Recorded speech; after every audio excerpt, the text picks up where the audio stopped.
This wasn't just another explosion in occupied Donetsk. This was the night an entire terror machine went offline. For years, Russians used the ruins of Donetsk International Airport as a symbol. We took it. We held it. We bled for it. They turned it into a propaganda monument.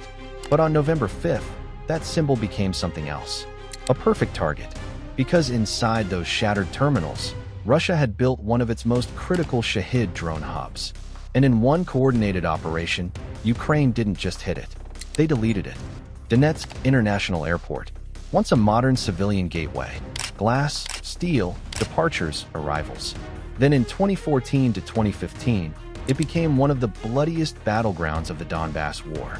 Fought over until it was shattered into concrete ruins. For years it stood abandoned. But by 2024, analysts started noticing patterns. Satellite imagery documented gradual changes. Damaged surfaces cleared. Structures reinforced. Covered shelters appearing. Hardened storage boxes. Activity clusters. Not the random chaos of a frontline warehouse. The deliberate footprint of a logistics and launch hub. At the same time, Ukraine was being hit repeatedly by waves of Shahed drones. Cheap, slow, explosive drones with engines that sound like lawnmowers and warheads that hit like missiles. Russia used them to probe air defenses, drain expensive interceptors, strike power plants, and keep Ukrainian civilians awake in the dark. Donetsk's location was ideal, close to occupied territory, well connected, deep enough behind the front line that Russian command could pretend it was safe. Perfect for mass storage, assembly, and launching towards central and eastern Ukraine. This wasn't just a warehouse. It was a node in Russia's industrialized drone war. Ukraine didn't randomly select this target. This was methodical intelligence work spanning months. Intelligence services, special forces, UAV operators, and open-source investigators tracked vehicle movements to specific structures. They watched timing of arrivals and launches. They studied correlations between drone attack waves and activity inside the airport perimeter. Each piece of data alone was just a hint. But in modern warfare, hints stack.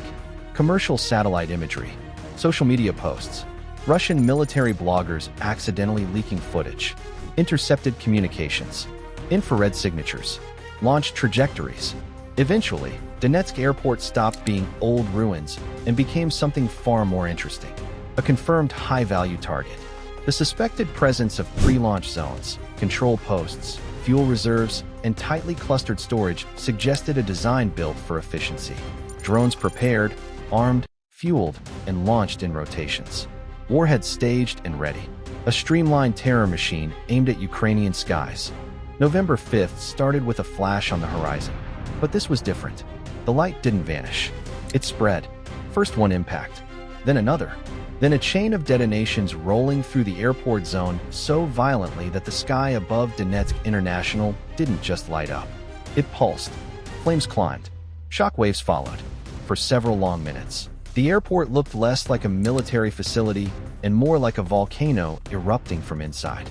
Thermal imagery released by Ukraine's Special Operations Forces captured massive heat signatures tearing through multiple structures. Secondary explosions ripped across the complex one after another. The unmistakable sign of fuel, ammunition, and drone warheads cooking off together. Ukrainian unmanned systems and long-range assets had found their mark.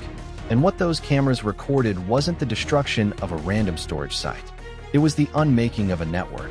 If this breakdown is helping you understand how modern warfare actually works, hit subscribe. We analyze operations like this every single day. That airport hub was believed to be storing up to 1,000 Shahed and Garand, 2 drones, and roughly 1,500 warheads alongside fuel depots and launch infrastructure. Ukraine's unmanned systems forces reported that over 90% of systems used in the operation reached their targets.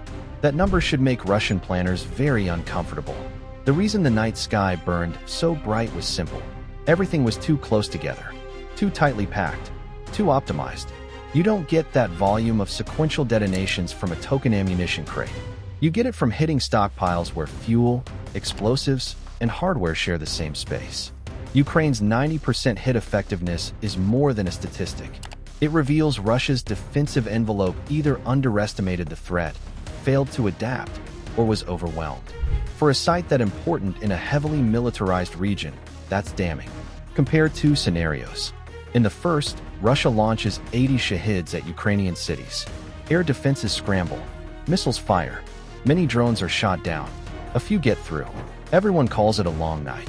In the second, before those drones ever launch, the place where they're stored, armed, and fueled is located and destroyed. The first scenario is expensive defense and constant stress. The second is strategic offense. Shahed drones are dangerous not because any single one is advanced, but because they're disposable, designed for swarm attacks. To make that possible, you need supply chains, airframes, engines, explosives, fuel, trained crews, maintenance cycles, logistics hubs processing them in volume. Destroying a hub like Donetsk airport doesn't just stop one wave. It tears a hole in the pipeline. It forces Russia to find new storage locations, new routes, new warehouses, new protection. It buys Ukraine something more valuable than a single quiet night: time and disruption. Now flip perspectives. Imagine you're a Russian commander responsible for long-range drone operations. For months, you've relied on Donetsk airport. You've been told it's covered by layered air defenses, electronic warfare, hardened infrastructure. You've grown comfortable. Then one night, you watch your supposed fortress erupt on camera. Multi-stage detonations, huge plumes, secondary blasts that keep going. Ukrainian footage geolocated and verified. And then someone in Moscow asks if you can guarantee the safety of the next major stockpile. That's the real damage. The Donetsk strike shatters the illusion that distance and fortifications equal immunity. Russia now has three unappealing choices: concentrate again and risk another strike, disperse everything into smaller clusters, increasing cost and complexity, or divert more air defense to the rear, weakening the front. Whichever path they choose, Ukraine has forced them to spend resources defending instead of attacking. This operation fits a growing pattern. Over the past year, Ukraine has steadily ramped up long-range strikes on military infrastructure: refineries, fuel depots, command posts, airfields, drone production facilities. This isn't random revenge. It's doctrine. If you hit us with missiles and drones, we hit the places that make those attacks possible. The Donetsk airport strike checks every doctrinal box. Intelligence-driven, multi-domain, deeply targeted at logistics, not just hardware. It combined Ukraine's maturing unmanned systems forces, special operations community, and growing domestic long-range strike capabilities into one coherent blow. For Ukraine's international partners, this is proof of concept. Provide Ukraine reach and intelligence support, and they use it rationally, focused, and strategically. Don't underestimate the symbolic impact. Donetsk airport has been central to Russian narratives since the early days of this war. Close-quarter combat, ruin and triumph. These cyborgs defenders, turning that space into a Shahed hub and then watching it detonate under Ukrainian fire is more than a tactical event. It's a story reversal. For pro-Russian audiences in occupied territories, seeing the sky blazing above a supposedly fortified site sows fear. If this can happen there, where else is vulnerable? For Ukrainian audiences and viewers worldwide following this war closely, Donetsk is a reminder that Russia's capacity to wage long-range terror is not infinite. It can be mapped. It can be degraded. It can be punished. What happened at Donetsk airport can be summed up simply. Ukraine didn't just intercept drones. They intercepted future launches. A suspected major Shahed logistics hub was turned into a chain of fireballs in one well-planned operation. It exposed Russian vulnerabilities. It validated Ukraine's growing strike capabilities. It sent a brutal warning to every similar facility feeding the war. If you power attacks on Ukrainian cities, you're on the list. Somewhere tonight, far from cameras, there's another fenced-off area. Another row of hangars.